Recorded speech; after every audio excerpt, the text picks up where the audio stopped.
हिंद साथियों, स्वागत है आपका self study classes with Sumit Jain YouTube channel में। तो साथियों, स्टार्ट हो चुका है आज का ये सेशन। सभी साथी आ जाएं और एक बार जल्दी से वीडियो को लाइक कर दें, ठीक है। और दोस्तों, आज हम हिंदी साहित्य के इतिहास में यहाँ पर पढ़ने वाले हैं, बहुत सारे प्रश्नों का अध्ययन करने वाले हैं। सभी साथियों ने जिन्होंने अभी तक लाइक नहीं किया है वो सभी साथी लाइक जरूर कर दें, ठीक है। इस सेशन से रोज आपको जुड़ना है रात्रि 9 बजे। और जिन भी साथियों को दोस्तों कोर्स में एडमिशन लेना है तो अभी मात्र 1200 में एडमिशन ले सकते हैं, ठीक है। मात्र 1200 रुपए में आप एडमिशन ले सकते हैं।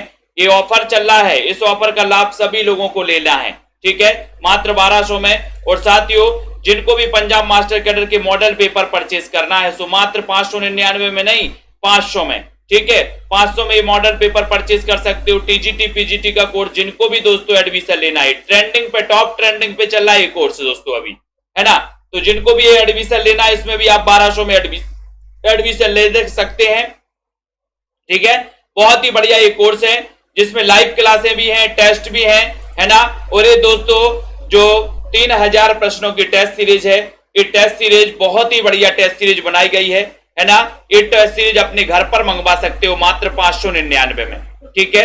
आपको क्या करना है, नीचे नंबर जो चल रहा है उस नंबर पे 599 रुपए पे करना है। और दोस्तों उसी नंबर पे व्हाट्सएप में स्क्रीनशॉट और अपना पूरा पता देना है, ठीक है। उस पते पर आपको ये जो है नोट्स भिजवाए जाएंगे, आपके लिए बहुत ही उपयोगी हिंदी साहित्य के टॉपिक वाइज प्लस व्याकरण के टॉपिक वाइज हैं, ठीक है। सो चाहे वो टीजीटी पीजीटी वाले हमारे साथी हों, चाहे दोस्तों आपके पंजाब मास्टर कैडर वाले साथी हों, एमपी टेट वाले साथी हों या आरपीएससी वाले साथी हों, सभी साथी इससे प्रैक्टिस कर सकते हैं दोस्तों। चाहे एनबीएस वाले साथी हों, सभी साथी प्रैक्टिस कर सकते हैं। जिनको मंगवाना है आज ही संपर्क करेंगे, ठीक है। चलिए तो स्टार्ट करते हैं दोस्तों। आज का पहला प्रश्न है, एक न्यू सीरीज, एक नए महत्वपूर्ण प्रश्नों पर हम रोज चर्चा कर रहे हैं। सभी लोग यहां पर आपके लिए प्रश्न आ गया है, चयन करना है फटाक से, बता दो जल्दी से।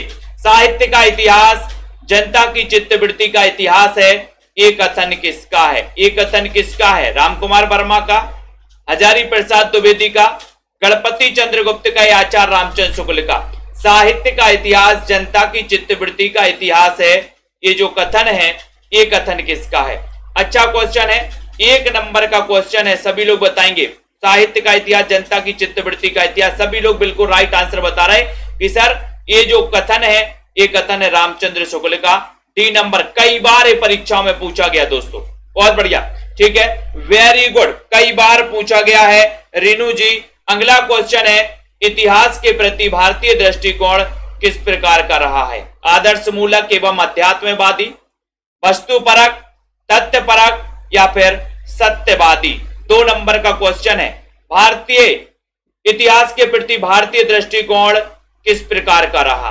बताइए, चल रहे हैं, जल्दी से बताइए। बिल्कुल रीनू जी बताइए, युवराज जी, सीमा जी, रजनी जी, किस प्रकार का रहा इतिहास के प्रति? सभी लोगों के करेक्ट और राइट आंसर आ रहे हैं कि सर इसमें आप आदर्श मूलक एवं अध्यात्मवादी लगा दो। ये नंबर आपका बिल्कुल सही है, ठीक है। जिनको भी एडमिशन लेना है 1200 में 12 महीने का ये ऑफर समाप्त हो जाएगा, उसके बाद यही कोर्स आपको 1500 रुपए में मिलेगा दोस्तों, ठीक है। हिंदी साहित्य की भूमिका, इसके लेखक कौन है? 3 नंबर का क्वेश्चन है, लगभग सभी को पता है। हिंदी साहित्य की भूमिका, इसके लेखक कौन माने जाते हैं? कौन माने जाते हैं? जल्दी से बताइए, चयन कर दो। और अपन ने पढ़ा था कि सर हजारी की भूमिका 40 की हो गई, हजारी की भूमिका 40 की हो गई। सो 1940 का एक ग्रंथ है और हजारी की भूमिका सो आचार्य हजारी प्रसाद द्विवेदी, यानी बी नंबर आपका बिल्कुल सही है, ठीक है। अगला क्वेश्चन आपके स्क्रीन पर है, बताइए, हिंदी साहित्य के इतिहास लेखन की परंपरा का सूत्रपात किसने किया? बहुत ही बढ़िया क्वेश्चन है, नई सीरीज है, नए नए क्वेश्चन आपको यहां पर दोस्तों पढ़ने को मिलेगा। एक आपकी प्रैक्टिस भी बढ़िया होगी यहां पर। तो यहां पर चयन करना है, 4 नंबर का क्वेश्चन है, लाइक कर दो जल्दी से, 4 का उत्तर बता दो। हिंदी साहित्य के इतिहास लेखन की परंपरा का सूत्रपात किसने किया? बहुत ही बढ़िया क्वेश्चन, रामचंद्र शुक्ल ने किया क्या?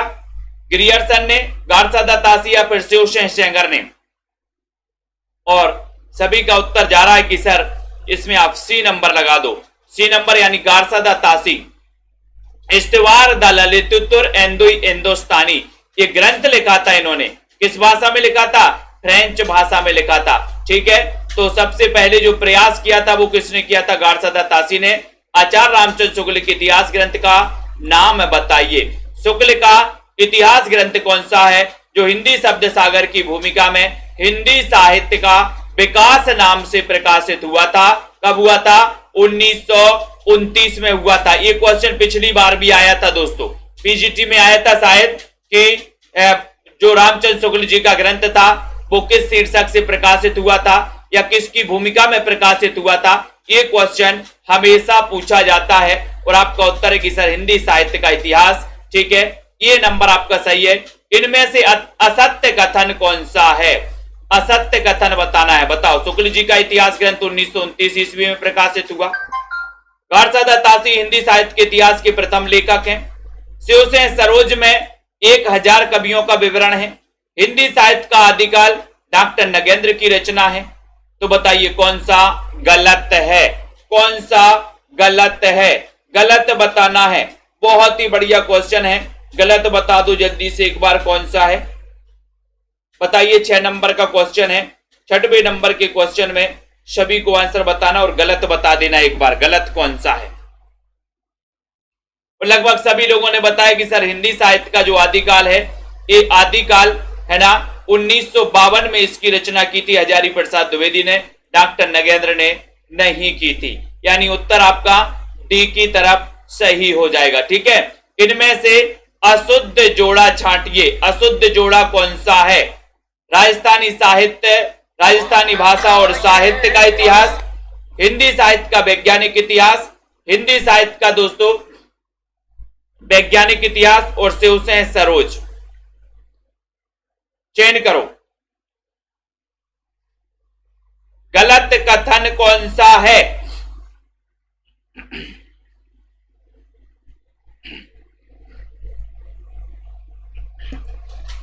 गलत कथन बताना है।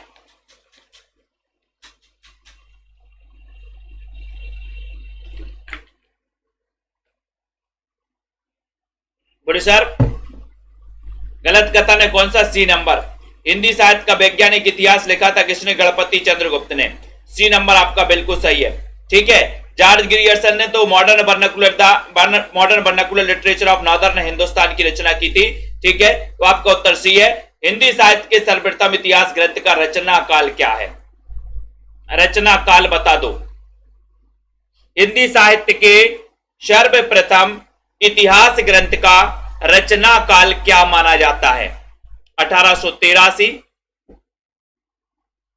बताइए, 1750, 1929 या फिर 1839?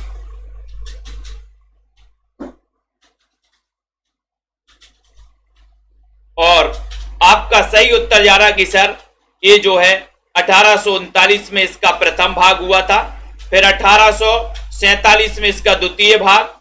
ठीक है, और 1871 में दोस्तों इसका द्वितीय संस्करण प्रकाशित हुआ था। ठीक है, हिंदी साहित्य का इतिहास सर्वप्रथम किस भाषा में लिखा गया? 9 नंबर का क्वेश्चन है। अंग्रेजी भाषा में, हिंदी में, उर्दू में या फिर फ्रेंच भाषा में? चयन कर लो जल्दी से, हमारे सभी साथी शेयर कर लेंगे। कोर्स में एडमिशन जरूर लेना दोस्तों। सेल्फ स्टडी क्लासेस का जो ऐप है उस ऐप को डाउनलोड कर ले सभी साथी। ठीक है, और यहां पर क्वेश्चन पूछा गया कि हिंदी साहित्य का इतिहास सर्वप्रथम किस भाषा में लिखा गया? किस भाषा में लिखा गया? जल्दी से बता दो, किस भाषा में लिखा गया? हिंदी साहित्य का इतिहास सर्वप्रथम किस भाषा में लिखा गया? इतना बढ़िया क्वेश्चन पूछा जा रहा है और आपका उत्तर है कि सर ये लिखा गया है फ्रेंच भाषा में। यानी आपका उत्तर डी नंबर राइट आंसर। बहुत बढ़िया, डी नंबर बिल्कुल सही है। अगले क्वेश्चन की ओर हम बढ़ेंगे। अगला क्वेश्चन यहां पर आ रहा है, धीरे धीरे से क्वेश्चन की ओर आगे बढ़ रहे हैं। उस इतिहास ग्रंथ का नाम बताइए जिसमें लगभग 5000 कवियों का विवरण संकलित है। 10 नंबर का क्वेश्चन, उस इतिहास ग्रंथ का नाम बताइए जिसमें लगभग, बताओ जल्दी से, जिसमें लगभग 5000 कवियों का विवरण संकलित है। मिश्र बंधु विनोद, शिव से सरोज, हिंदी साहित्य का अतीत, हिंदी साहित्य का दोस्तों इतिहास, वो ग्रंथ कौन सा है? सभी लोग बता रहे कि सर उस हिंदी साहित्य के इतिहास ग्रंथ का नाम है क्या? क्या नाम है? मिश्र बंधु विनोद। ये जो मिश्र बंधु विनोद है दोस्तों, ये 4 भागों में प्रकाशित है। कितने भागों में? 4 भागों में। इसके प्रथम 3 भाग 1913 में और चतुर्थ भाग इसका 1934 में प्रकाशित हुआ था। ठीक है, तो मिश्र बंधु विनोद का अपन का ये नंबर बिल्कुल सही। इसमें लगभग 5000 या फिर 4591 कवियों का दोस्तों इसमें क्या है? विवरण संकलित है। ये नंबर आपका सही है। हिंदी वीर काव्य के रचयिता कौन है? हिंदी वीर काव्य, हिंदी वीर काव्य के रचयिता कौन है? बताओ। हिंदी वीर काव्य मैंने ट्रिक से भी आपको याद करवाया। रोहिणी जी, मास्टर अधिगम जी, रीनू जी, हिंदी वीर काव्य के रचयिता त्रिपाठी जी हैं। चतुर्सेन शास्त्री, टीकम सेन या फिर रामविलास शर्मा कौन है? भाभी शिक्षक जी।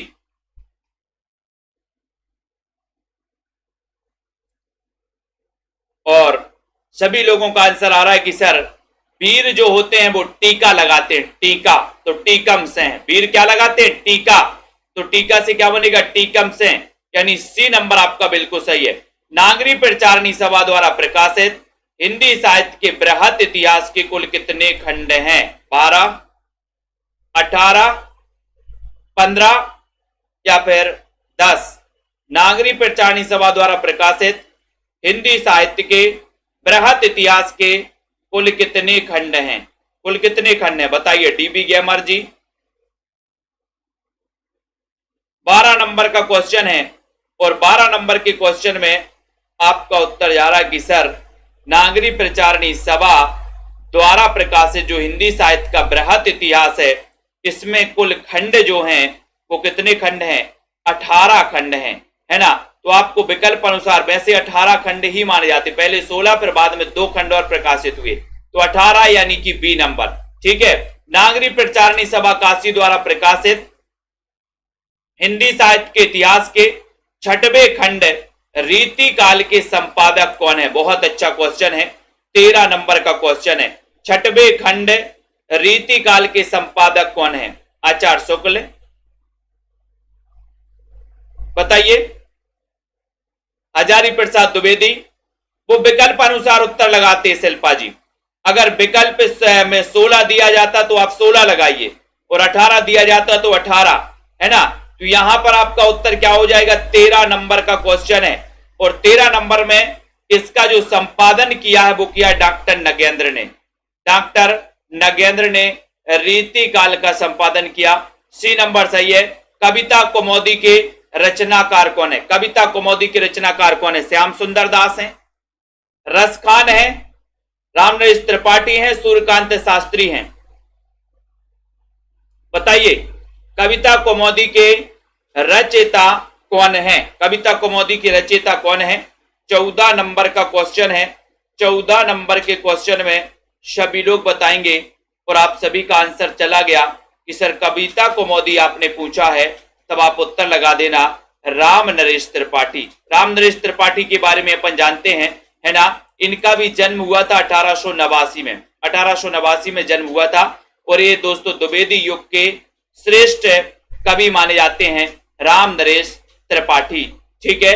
हिंदी साहित्य का इतिहास दर्शन नामक ग्रंथ, इसके लेखक कौन है? हिंदी साहित्य का इतिहास दर्शन नामक ग्रंथ, इसके जो लेखक हैं, लेखक कौन है बताओ? विजयेंद्र स्नातक, डॉक्टर नलिन बिलोचन शर्मा, डॉक्टर नामवार सिंह, विनय मोहन। ये बताइए हिंदी साहित्य का इतिहास दर्शन, इसके जो ग्रंथ के लेखक हैं, ग्रंथ के लेखक कौन है? 15 नंबर का क्वेश्चन है। 15 नंबर के क्वेश्चन में सभी लोगों को आंसर बताना है और इतिहास का दर्शन करना है तो कैसे करोगे? बोले सर हम इतिहास का दर्शन लोचन से करेंगे, लोचन। तो डॉक्टर नलिन बिलोचन शर्मा यानी बी नंबर आपका, नलिन बिलोचन शर्मा आपका राइट आंसर हो जाएगा। ठीक है। इनमें से कौन सी पुस्तक हजारी प्रसाद द्विवेदी की नहीं है? हजारी प्रसाद द्विवेदी की कौन सी नहीं है बताइए। 16 नंबर का क्वेश्चन है। आस्था जी, दारसू जी, निशा जी, प्रियंका जी, सभी लोग बताएंगे। एक बार लाइक भी कर देना, सभी साथी शेयर कर देना दोस्तों। ठीक है। जिन भी साथियों को टीजीटी पीजीटी के कोर्स में एडमिशन लेना है सो अभी मात्र आप 1200 में एडमिशन ले सकते हैं दोस्तों। ठीक है, आपके लिए रिकॉर्डेड भी पूरा मिलता है, आपके लिए दोस्तों रिकॉर्डेड के अलावा लाइव क्लासें भी मिलती हैं, डेली टेस्ट भी होता है ना। तो इनमें से हजारी प्रसाद द्विवेदी द्वारा लिखित जो रचना नहीं है, तो आपको पता हिंदी साहित्य की भूमिका, ये तो इन्होंने पता ही है कि 1900 कब लिखी, 1940 में लिखी। हिंदी साहित्य का आदिकाल इन्होंने 1952 में लिखा। हिंदी साहित्य का उद्भव और विकास 1952 में लिखा। लेकिन ये रीति काव्य की भूमिका, ये इनकी दोस्तों रचना नहीं है। बी नंबर आपका बिल्कुल सही है। रीति काल को अलंकृत काल की संज्ञा किसने दी है? ये क्वेश्चन तो आपसे कई बार पूछा जाता है, सभी को पता है। और अलंकृत काल, और अपन ने पढ़ा भी है कि सर अलंकार पढ़ते पढ़ते सारे अलंकार मिश्र हो जाते हैं। अलंकार पढ़ते पढ़ते क्या हो जाते? सारे अलंकार मिश्र हो जाते, मिश्र हो जाते हैं। तो अलंकृत काल की संज्ञा किसने दी है? डॉक्टर रामकुमार वर्मा ने, मिश्र बंधुओं ने, हजारी प्रसाद द्विवेदी या फिर रामचंद्र शुक्ल ने। तो अलंकृत काल की जो संज्ञा दी है वो दी है किसने? मिश्र बंधुओं ने, यानी बी नंबर आपका बिल्कुल सही है। मिश्र बंधु 3 भाई थे, वो 3 भाई कौन कौन से थे ये आपको बताना है। चलिए जल्दी से बताइए, शुक्ल जी ने आदिकाल का नामकरण किया है दोस्तों, क्या नामकरण किया आदिकाल का बताइए। और जिन भी साथियों को 3000 क्वेश्चन की टेस्ट सीरीज अपने घर पर मंगवाना है, सो मात्र 599 में दोस्तों आप मंगवा सकते हैं। 599 में आदिकाल का नामकरण बताना है। आरंभिक काल, चारण काल, वीरगाथा काल या फिर प्रारंभिक काल। 18 का उत्तर बताइए जल्दी से। शुक्ल जी ने आदिकाल का नामकरण क्या किया है? आदिकाल का नामकरण क्या किया है? और सभी को पता है कि सर रामचंद्र शुक्ल ने आदिकाल को कहा था वीरगाथा काल। ठीक है, इसको याद रख लेना। चारण काल कहा था किसने? चारण काल कहा था गिरियर्सन और रामकुमार वर्मा ने। प्रारंभिक काल कहा था गणपति चंद्र गुप्त ने। आरंभिक काल कहा था मिश्र बंधुओं ने। ठीक है, ये याद कर लेना। किस इतिहास लेखक ने हिंदी साहित्य का प्रारंभ 1050 संवत 1050 से स्वीकार किया है? 1050 से किसने स्वीकार किया बताओ? 19 नंबर का क्वेश्चन है। देवी रानी जी बताइए, दीपा रानी जी, रमा जी, रश्मि पाठक जी, एसपी चतुर्वेदी जी, सभी लोग आंसर बताएंगे। किस इतिहास लेखक ने हिंदी साहित्य का प्रारंभ 1050 संवत 1050 से आरंभ किया है? तब आपका 19 नंबर का क्वेश्चन है। 19 नंबर के क्वेश्चन में आपको पता है कि सर 1050 से लेकर के 1375 का जो काल है वो रामचंद्र शुक्ल ने आदिकाल माना, यानी बी नंबर आपका बिल्कुल सही हो जाएगा। शुक्ल जी ने आधुनिक काल का नाम क्या रखा? शुक्ल जी ने आधुनिक काल का नाम क्या रखा? ये क्वेश्चन भी कई बार आ चुका है। 20 नंबर का क्वेश्चन है। सभी साथी लाइक करके एक बार शेयर कर देना दोस्तों। इस क्लास से आपको रोज जुड़ना है, रोज अध्ययन करना है, रोज इसी प्रकार से आगे बढ़ना है। शुक्ल जी ने आधुनिक काल का नया नाम क्या रखा है? नाम क्या रखा, सॉरी नाम क्या रखा है इन्होंने, ये बताना है। बढ़िया सा क्वेश्चन है दोस्तों, चयन कर दो जल्दी से एक बार। क्या नाम रखा शुक्ल जी ने? आधुनिक काल का क्या नाम रखा है? और सभी लोगों का आंसर बिल्कुल सही सही जा रहा है कि सर आधुनिक काल की बात करते हो तो यहां पर आ जाते हैं, है ना। क्या कहा इन्होंने आधुनिक काल को? आधुनिक काल को दोस्तों इन्होंने गद्य काल नाम दिया। गद्य काल, सी नंबर आपका बिल्कुल सही हो जाएगा, सी नंबर। ठीक है, अगले क्वेश्चन की ओर हम यहां पर जाते। पूर्व मध्य काल के लिए शुक्ल जी ने क्या नाम दिया? 21 का उत्तर है। पूर्व मध्य काल के लिए शुक्ल जी ने क्या नाम दिया? भक्ति काल, रीति काल, पूर्व मध्य काल या फिर कोई नहीं। आपको पता है कि शुक्ल जी ने दोस्तों मध्यकाल नाम दिया था, और मध्यकाल को उन्होंने 2 भागों में बांटा था, एक पूर्व मध्यकाल और एक उत्तर मध्यकाल। तो पूर्व मध्यकाल को क्या नाम दिया है ये आपको बताना है 21 नंबर के क्वेश्चन में। और आपका उत्तर है कि सर पूर्व मध्यकाल को भक्ति काल और उत्तर मध्यकाल को रीति काल। ठीक है, तब आपका पूर्व मध्यकाल यानी कि आपका जो ए नंबर है वो बिल्कुल सही आंसर चला गया। ये नंबर आपका राइट है। शुक्ल जी ने दोस्तों कालों का नामकरण किस आधार पर किया है? किस आधार पर किया? परंपरा के आधार पर, प्रवृत्ति की प्रधानता के आधार पर, प्रमुख ग्रंथ या फिर इनमें से कोई नहीं? बताइए वीरपाल जी, संदीप सिंह जी, चयन करो। बहुत सारे लोग रक्षाबंधन की छुट्टी मना रहे हैं क्या? कई लोग तो मायके चले गए होंगे, है ना, कई लोग अपनी अपनी बहन के पास या भाइयों के पास चले गए होंगे, है ना। तो रक्षाबंधन का पर्व है और सभी लोग बिल्कुल बहुत ही अच्छे से उत्साह से दोस्तों इस पर्व को मनाइए, है ना। और शुक्ल जी ने कालों का जो नामकरण किया वो प्रवृत्ति की प्रधानता के आधार पर किया। बी नंबर आपका बिल्कुल सही है। आदिकाल को चारण काल किसने कहा है? 23 नंबर के क्वेश्चन में, बहुत अच्छा क्वेश्चन है। और चारण काल के बारे में अपन पढ़ते ही हैं। अर्चना जी, शिल्पा जी, संगीता जी, दिव्या पाल जी, सभी लोग बताइए। विश्वास मलिक जी, कुमारी जी बताइए। हाँ, और आदिकाल को चारण काल कहा है, किसने चारण काल वो कहा है? बोले सर, एक तो सबसे पहले ग्रियर्सन ने कहा था और फिर उसके बाद कहा था किसने? राम कुमार वर्मा ने। ठीक है, तब आपका उत्तर यहां पर सी नंबर बिल्कुल सही चला गया। डॉक्टर राम कुमार वर्मा के काल विभाजन में हिंदी साहित्य का प्रारंभ कब से माना जाता है? हिंदी साहित्य का प्रारंभ बताना है दोस्तों। जिन भी साथियों को हिंदी साहित्य के विस्तृत नोट्स मंगवाना है, गद्य साहित्य और पद्य साहित्य के विस्तृत नोट्स मंगवाना है, तो साथियों आप विस्तृत नोट्स भी मंगवा सकते हैं, जिसमें आपका पूरा हिंदी भाषा से लेकर के एक पार्ट में पूरा नई कविता तक, दूसरे पार्ट में गद्य साहित्य का विकास यानी कि नाटक, निबंध, ये सारी चीजें रहेंगी। ठीक है, तो डॉक्टर राम कुमार वर्मा के काल विभाजन का अपन को याद कर लेना। काल विभाजन में हिंदी साहित्य का प्रारंभ कब से माना गया? 24 नंबर का क्वेश्चन है और 24 नंबर के क्वेश्चन में आपका उत्तर चला गया कि सर ये माना है 750 से। बी नंबर आपका बिल्कुल सही है। डॉक्टर गणपति चंद्रगुप्त आधुनिक काल का प्रारंभ कब से मानते हैं? गणपति चंद्रगुप्त आधुनिक काल का प्रारंभ कब से मानते हैं? 1800 ईस्वी से, 1857 ईस्वी से, 1900 ईस्वी से या फिर 1750 ईस्वी से? डॉक्टर गणपति चंद्रगुप्त आधुनिक काल का प्रारंभ बताना है, बताइए जल्दी से। और गणपति चंद्रगुप्त ने आधुनिक काल का प्रारंभ, अच्छा क्वेश्चन पूछा है।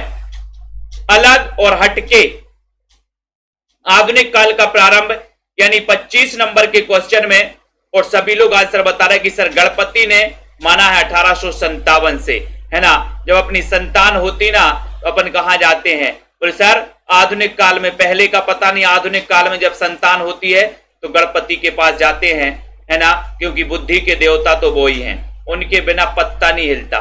ठीक है, इनमें से कौन सा नाम आदिकाल के लिए नहीं दिया गया? आदिकाल के लिए नहीं दिया गया, बताओ। आदिकाल, चारण काल, संधि काल, सिद्ध सामंत काल। 26 नंबर का क्वेश्चन है। 26 नंबर के क्वेश्चन में आदिकाल, आदिकाल दोस्तों अपन को याद रख लेना है। राम कुमार वर्मा ने जो काल माना, सबसे पहले काल का नाम दिया संधि काल, लेकिन संधि काल की कोई समय सीमा आदिकाल नहीं थी, है ना। आदिकाल की जो समय सीमा थी वो राम कुमार वर्मा के अनुसार चारण काल था। ठीक है, तो यहां पर अगर विकल्पों की बात करें तो आदिकाल तो नाम दिया है, चारण काल नाम भी दिया है, सिद्ध सामंत युग भी नाम दिया है, लेकिन ये संधि काल नाम, संधि काल थोड़ा सा अलग हो जाता, पहले वाला काल हो जाता। डी नंबर आपका बिल्कुल सही आंसर है। सिद्ध सामंत काल तो राहुल सांकृत्यायन ने कहा है आदिकाल को। बहुत सारे लोग सी लगाए पड़े हैं, देखो, है ना। राहुल सांकृत्यायन हिंदी का पहला कवि किसे मानते हैं? बताओ। 27 नंबर का क्वेश्चन है, बताइए। 27 का उत्तर बताना है, चयन करो।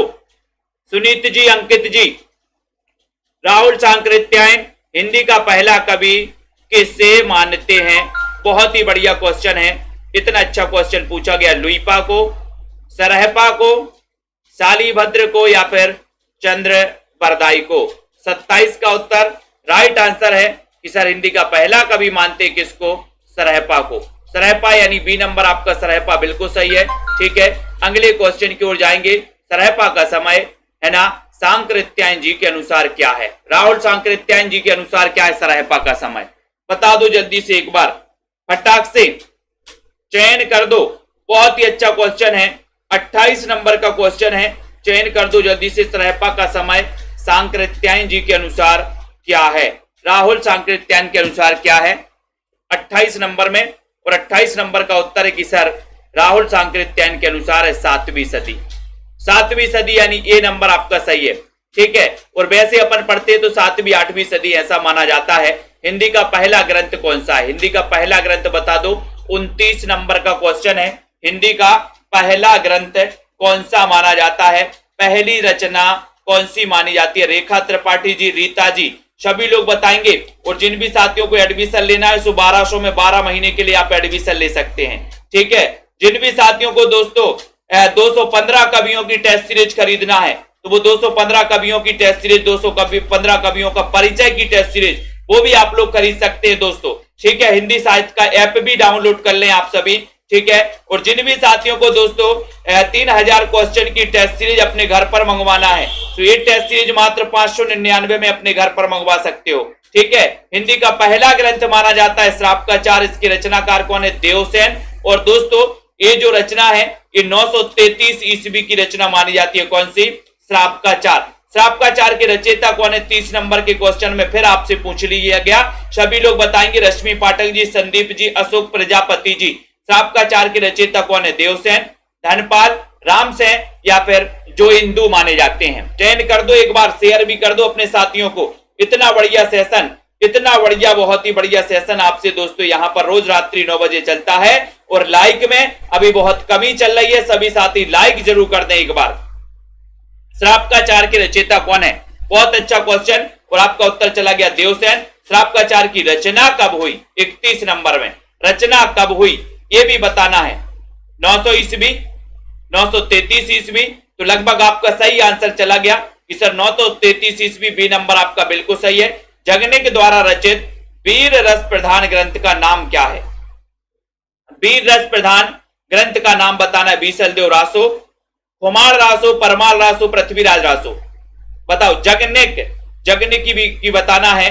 और अपन ने पढ़ा है कि सर जगनिक ने लिखा था आलाखंड, है ना।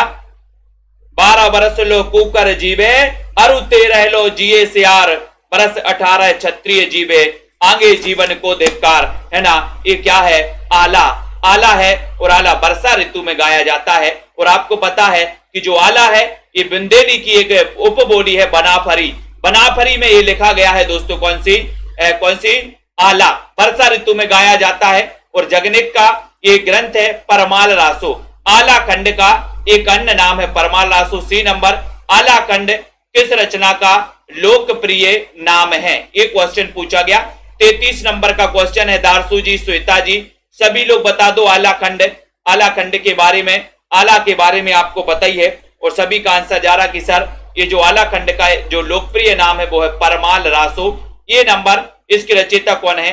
जगनिक। और परमाल और पर का माल अगर क्या करना है, हते आना है तो जगना पड़ेगा। जगना, जगनिक, है ना। पृथ्वीराज रासो के विषय में कौन सी धारणा अधिक उपयुक्त है? कौन सी धारणा अधिक उपयुक्त है? अनीता जी, उत्कर्ष जी, सूर्यवंशी जी, सभी लोग बताएंगे। आस्था जी, विजय सिंह जी। 34 नंबर के क्वेश्चन में पृथ्वीराज रासो के विषय में कौन सी धारणा अधिक उपयुक्त है? प्रमाणिक, अप्रमाणिक, अर्ध प्रमाणिक या फिर जाली ग्रंथ? तब आपका उत्तर चला गया कि सर ये अर्ध प्रमाणिक। अर्ध प्रमाणिक यानी कि 34 नंबर का जो क्वेश्चन है वो क्वेश्चन आपका सही हो जाता है। सी नंबर, अर्ध प्रमाणिक। बहुत बढ़िया आंसर। ठीक है, वेरी गुड दोस्तों। वीडियो को एक बार शेयर कर दिया करो, अपने मित्रों को भी सभी को लेकर आया करो। ठीक है। और जो भी हमारे एमपी टेट वाले साथी हैं, एमपी टेट वाले साथी भी दोस्तों एडमिशन ले सकते हैं हिंदी साहित्य के कोर्स में। बीसल देव रासो का प्रधान रस क्या है? निश्चित तौर पर एमपी टेट की भी दोस्तों वैकेंसी 2023 में आने वाली है ना। ये आदेश जारी हो चुका है। तो एमपी टेट वाले साथी कितने हैं यहाँ पर? कोई है एक आध दो एमपी टेट वाले? बीसल देव रासो का प्रधान रस क्या है? तो आपको पता है कि सर बीसल देव रासो की बात कर रहे हो, 35 नंबर के क्वेश्चन की बात कर रहे हो तो बीसल देव रासो श्रृंगारिक रचना मानी जाती है, श्रृंगार रस से मानी जाती है। सी नंबर आपका सही है। इनमें से हिंदी का प्रथम महाकाव्य किसे माना जाता है? हिंदी का प्रथम महाकाव्य बताना है। बताइए। वीडियो को लाइक भी कर दो, शेयर भी कर दो फटाक से। 36 नंबर का क्वेश्चन है। 36 में बताना है। 36 का आंसर बीसल देव, परमाल, कुमार या फिर पृथ्वीराज रासो। इनमें से हिंदी का प्रथम महाकाव्य पूछा है। और महाकाव्य सभी साथी बिल्कुल सही आंसर लगा रहे कि सर महाकाव्य यानी पृथ्वीराज रासो। डी नंबर, ये हिंदी का प्रथम महाकाव्य माना जाता है और हिंदी के प्रथम महाकवि कौन माने जाते हैं? चंद्रबरदाई। ठीक है, बहुत बढ़िया आंसर। पृथ्वीराज रासो के बृहद रूपांतर में कुल कितने सर्ग हैं? कितने सर्ग हैं? बृहद रूपांतर में बताना है। 37 नंबर का क्वेश्चन है, कितने सर्ग हैं बृहद रूपांतर में? बताओ दोस्तों, 37 का उत्तर। बहुत ही बढ़िया क्वेश्चन यहां पर पूछा गया, कितने सर्ग हैं? कितने सर्ग हैं? रावंत जी, जसमेल जी, पूजा जी, चयन करिए। प्रेम जी, मास्टर मनीषा, संगम जी, रोहित जी, बताओ गुर्जर जी। और आपका उत्तर चला गया कि सर बृहद रूपांतर में जो है 69 सर्ग हैं, है ना। और ये डी नंबर। और आदिकाल की रचना दोस्तों छंदों का, इसे अजायब घर भी कहा जाता है। ठीक है, और रीतिकाल में तो अपन ने पढ़ा ही है, रामचंद्रिका को भी छंदों का अजायब घर कहा जाता है, लेकिन आदिकालीन इस रचना को भी छंदों का अजायब घर कहा जाता है।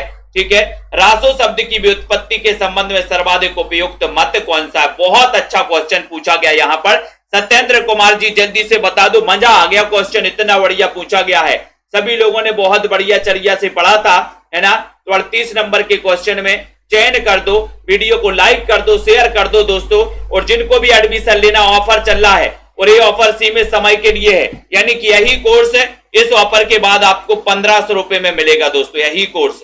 ठीक है, तो रासो शब्द की व्युत्पत्ति के संबंध में सर्वाधिक उपयुक्त मत कौन सा है?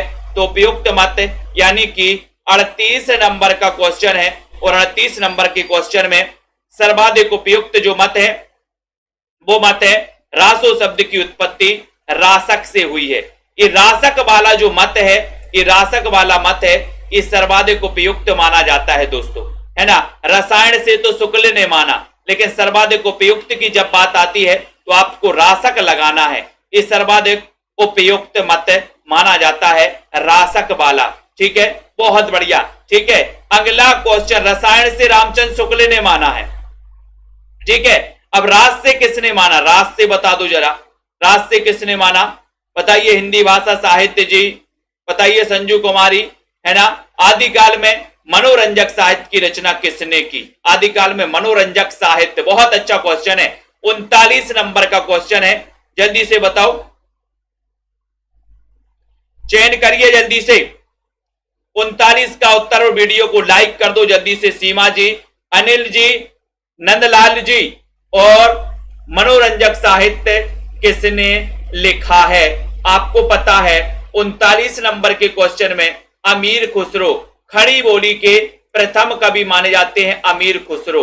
ठीक है, इन्होंने आदिकाल में मनोरंजक साहित्य की रचना की। ठीक है, गोरखबानी के संपादक कौन है? 40 का उत्तर बता दो जल्दी से। गोरखबानी के संपादक कौन है दोस्तों? माता प्रसाद गुप्त हैं, वासुदेव शरण अग्रवाल हैं, श्याम सुंदर दास हैं, पीतम्बर दत्त बड़थवाल हैं। 40 का उत्तर। हिंदी साहित्य के इतिहास में दोस्तों अपन अब क्रमबद्ध अध्ययन पढ़ रहे हैं, क्रमबद्ध पढ़ रहे हैं। ठीक है, तो आप सभी साथियों के लिए निरंतर अध्ययन करना है।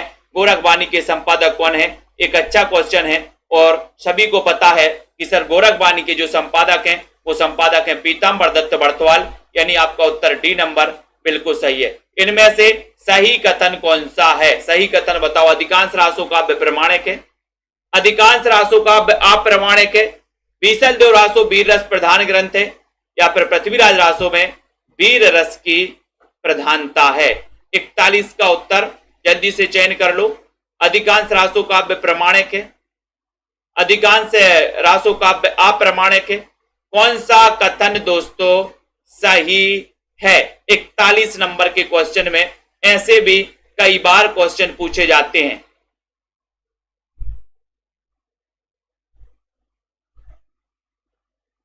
बताइए, 41 नंबर का क्वेश्चन है। तो यहां पर आपका सही आंसर चला गया कि सर जो है पृथ्वीराज रासो में वीर रस की प्रधानता है। ये आपका 41 नंबर बिल्कुल सही है। 41 नंबर का जो क्वेश्चन है वो बिल्कुल सही है। ठीक है, वो बिल्कुल सही है ना। सिद्धों की संख्या कितनी बताई गई है? 42 का उत्तर बता दो। 42 का उत्तर बता दो अजय कुमार जी, मनोज जी। सिद्धों की संख्या कितनी बताई गई? 38, 47, 64 या फिर 84? बताइए। 42 में सभी का आंसर आ गया कि सर सिद्धों की संख्या 84। ठीक है, नाथों की संख्या भी अभी पूछी जाएगी आपसे। सिद्धों का उचित समय क्या माना जाता है? 43 में सिद्धों का उचित समय क्या माना जाता है? बताइए। शिव कुमार जी चयन करिए। बहुत बढ़िया। हरीश जी, सुनीता जी, संतोष जी, पिंकी जी, सिद्धों का उचित समय क्या माना गया? 43 का उत्तर। और सभी लोगों का आंसर चला गया कि सर 7वीं 8वीं सदी माना गया। बी नंबर आपका बिल्कुल सही है। बी नंबर 7वीं 8वीं सदी सिद्धों का समय माना जाता है। ठीक है। नारी निंदा किस संप्रदाय में मिलती है? नारी निंदा किस संप्रदाय में मिलती है? इतना अच्छा क्वेश्चन है। लाइक शेयर जरूर कर देना साथियों। मित्रों को बता देना कि सेल्फ स्टडी क्लासेस में एक नया बैच चालू हो गया है ना, नई शुरुआत चालू हो गई है। आप सभी साथी जुड़ सकते हैं। नारी निंदा किस संप्रदाय में दोस्तों मिलती है? और 44 का उत्तर क्या जा रहा है? 44 का सभी लोगों का आंसर चला गया कि सर ये लगा दो नाथ पंथ में। नाथ पंथ ये नंबर आपका बिल्कुल सही हो जाएगा। ठीक है, बहुत बढ़िया है ना। उसके बाद यहां पर आते हैं, इनमें से नाथ संप्रदाय में क्या नहीं है? 45 नंबर का क्वेश्चन। नाथ संप्रदाय में क्या नहीं है? गुरु महिमा, नारी निंदा, इंद्रिय निग्रह, गृहस्थों का आदर। क्या नहीं है नाथ संप्रदाय में? सुमन जी, पूजा जी, नीतू जी। 45 का उत्तर। और सभी लोगों का आंसर जा रहा है कि सर 45 में गृहस्थों का आदर। ये नहीं है, गृहस्थों का आदर नहीं है। काय में? नाथ संप्रदाय में। बाकी नारी निंदा है, गुरु की महिमा है, इंद्रिय निग्रह है, ये तो सब है। ये गृहस्थों का आदर नहीं है। गृहस्थों का आदर नहीं किया जाता। वर्ण रत्नाकर की रचनाकार कौन है? वर्ण रत्नाकर, इसकी भाषा भी बता देना आप सभी साथी। वर्ण रत्नाकर, इसके रचनाकार कौन है? मैंने कई बार आपको याद करवाया है, कई बार ट्रिक बताई है। वर्ण रत्नाकर। और वर्ण रत्नाकर में आपका उत्तर हो जाएगा कि सर वर्ण हमें काय में पढ़ना है? वर्ण हमें ज्योति में पढ़ना। ज्योति, सो ज्योति से आपका ज्योतिरीश्वर ठाकुर, यानी कि आपका जो सी नंबर है ज्योतिरीश्वर ठाकुर, ये बिल्कुल सही है। ज्योति में पढ़ना है। अपभ्रंश एवं राजस्थानी भाषा के योग से बनी भाषा को क्या कहते हैं? बहुत अच्छा क्वेश्चन है। अपभ्रंश और राजस्थानी के योग से बनी भाषा को क्या कहते हैं? हर्षिका जी, डीबी गेमर जी, सुनील कुमार जी, सभी लोग एक साथ बताएंगे। शेयर कर देना। जिन भी साथियों को दोस्तों ये टेस्ट सीरीज मंगवानी है 599 वाली 3000 क्वेश्चन की, चाहे वो झारखंड टीजीटी पीजीटी वाले साथी हो वो भी मंगवा सकते हैं, है ना। चाहे दोस्तों मास्टर कैडर वाले हो, यूपी टीजीटी एलटी ग्रेड वाले सभी साथी हो, है ना। तो अपभ्रंश प्लस राजस्थानी मिलकर के बनती है कौन सी बनती है? डिंगल। और अपभ्रंश प्लस ब्रज मिलकर के बनती है कौन सी? पिंगल। आपका उत्तर ये नंबर सही गया। ये नंबर आपका बिल्कुल सही हो गया। ठीक है, अगले क्वेश्चन की ओर आते हैं। ब्रज भाषा मिश्रित अपभ्रंश का क्या नाम है? ब्रज भाषा मिश्रित अपभ्रंश का क्या नाम है? ब्रज भाषा मिश्रित अपभ्रंश का नाम बताना है। कुसुम जी बताइए। डिंगल है, पिंगल है, अबहत है, या फिर स्वर सैनी है? 48 का उत्तर बताना। 48 नंबर के क्वेश्चन में आपको सभी लोग बताइए जल्दी से। 48 में ब्रज भाषा मिश्रित अपभ्रंश का नाम क्या है? उत्तर चला गया पिंगल, यानी बी नंबर आपका बिल्कुल सही है। पिंगल राइट आंसर। इनमें से कौन आदिकाल का ग्रंथ नहीं है? प्राकृत पेंगलम, खुसरो की पहेलियां, विद्यापति पदावली, या फिर पद्मावत? 49 नंबर का क्वेश्चन, आदिकाल का ग्रंथ कौन सा नहीं है? तो खुसरो की पहेलियां तो है, प्राकृत पेंगलम भी है, विद्यापति पदावली भी है, लेकिन सभी को पता है कि सर पद्मावत ये भक्तिकालीन ग्रंथ है। ठीक है, विद्यापति पदावली की रचना किस भाषा में हुई है? विद्यापति पदावली किस भाषा में हुई है बताइए। सुभाष जी चयन करिए विद्यापति पदावली। विद्यापति को मैथिल कोकिल कहा जाता है। ब्रजेश तोमर जी, तो विद्यापति पदावली की रचना किस भाषा में हुई है? और आपका उत्तर चला गया कि सर ये हुई है किसमें? पदावली मैथिली भाषा में। मैथिली यानी सी नंबर आपका सही है। आदिकाल में खड़ी बोली का प्रयोग किस कवि ने किया है? आदिकाल में खड़ी बोली का प्रयोग किस कवि ने किया? खुसरो ने, विद्यापति, स्वयंभू, या फिर चंद बरदाई ने? वंदना जी चयन करिए। 51 नंबर का क्वेश्चन है। 51 नंबर के क्वेश्चन में आदिकाल में खड़ी बोली का प्रयोग किस कवि ने किया? सही आंसर चला गया कि सर खड़ी बोली का प्रयोग किया है अमीर खुसरो, क्योंकि खड़ी बोली के प्रथम कवि माने जाते हैं। इनमें से जैन धर्म का संबंध किस कवि से है? जैन धर्म का संबंध किस कवि से है? 52 नंबर का क्वेश्चन है। 52 नंबर नहीं है, सॉरी किस कवि से नहीं है पूछा है, नहीं है, स्वयंभू से, धनपाल, विद्यापति, जो इंदु।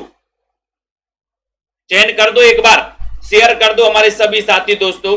इतना अच्छा क्वेश्चन है, जैन धर्म का संबंध किस कवि से नहीं है, उत्तर चला गया कि सर विद्यापति से नहीं है, बाकी स्वयंभू से तो है, धनपाल से भी है ना, और जो इंदु से भी है, बाकी ये दोस्तों विद्यापति से नहीं है। डी नंबर आपका बिल्कुल सही है। आज की कथा का विसर्जन का टाइम हो चुका है। सेल्फ स्टडी क्लासेस का जिन्होंने ऐप डाउनलोड नहीं किया, प्ले स्टोर में जाकर के सेल्फ स्टडी क्लासेस का जरूर ऐप डाउनलोड कर लें। और दोस्तों जिनको भी हिंदी साहित्य के कोर्स में एडमिशन लेना है, हिंदी साहित्य का इतिहास पढ़ना है, टेस्ट लगाना है, ट्रिक से पढ़ना है, तो ये 1500 नहीं, अभी 1200 में 12 महीने का ऑफर चल रहा है। और ये ऑफर 1-2 दिन का और ऑफर है दोस्तों, 1-2 दिन का ऑफर है। जिनको भी एडमिशन लेना है, और पंजाब मास्टर कैडर वाले दोस्तों, ये मात्र 500 वाले मॉडल पेपर में अध्ययन करके प्रैक्टिस आप लोग कर सकते हैं पेपर का, ठीक है। और टीजीटी पीजीटी वाले जितने भी हमारे साथी हैं, टीजीटी पीजीटी वाले भी दोस्तों मात्र 1200 में एडमिशन लेकर के अध्ययन करेंगे। और सबसे इंपॉर्टेंट जो कि दोस्तों सबके लिए उपयोगी है, चाहे झारखंड टीजीटी पीजीटी वाले हो, चाहे दोस्तों यूपी टीजीटी पीजीटी वाले हो, राजस्थान वाले हो, आरपीएससी वाले, एमपी टेट वाले, सबके लिए हिंदी साहित्य और व्याकरण की टॉपिक वाइज 3000 एमसीक्यू वाली टेस्ट सीरीज सबके लिए उपयोगी है दोस्तों। सब लोग मंगवा सकते हैं इसको, ठीक है। और जिन भी साथियों को हिंदी साहित्य के विस्तृत नोट्स मंगवाना, गद्य साहित्य और पद्य साहित्य के, वो दोस्तों आप संपर्क कर सकते हैं, वो भी मंगवा सकते हैं। हिंदी साहित्य का बहुत ही बढ़िया ट्रिकी विस्तृत नोट्स है।